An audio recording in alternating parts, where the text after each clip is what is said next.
Hello guys, so dito ako ngayon sa Taste of the Philippines, no? Dito sa Seafood City, Calgary.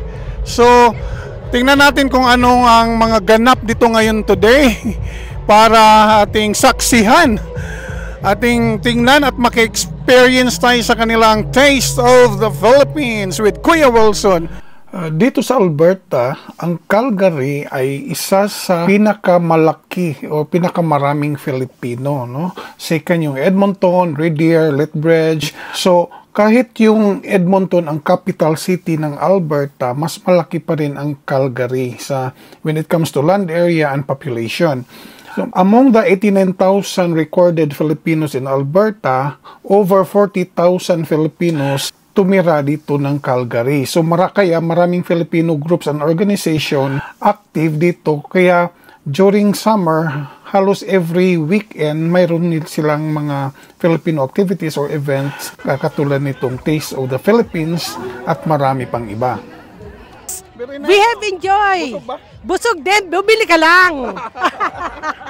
Ikaw kuya, ano masasabi mo yun? Ay, nabusog na ako.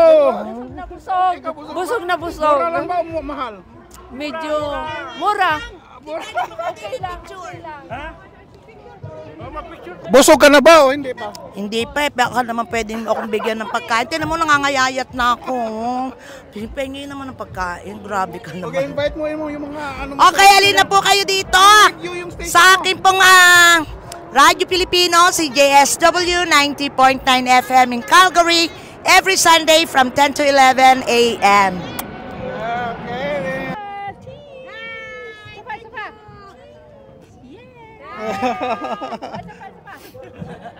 Ito yung mga active seniors dito sa Calgary.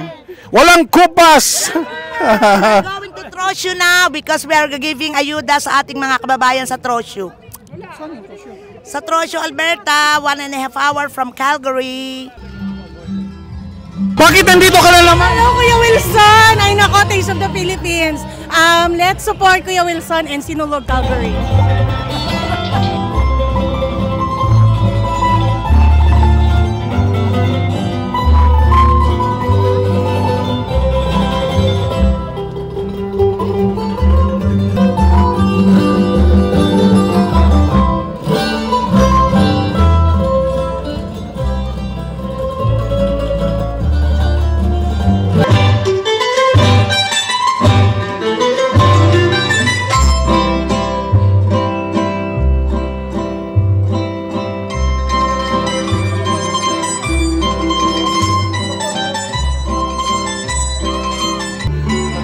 We're just having fun right now. Enjoy Taste of the Philippines.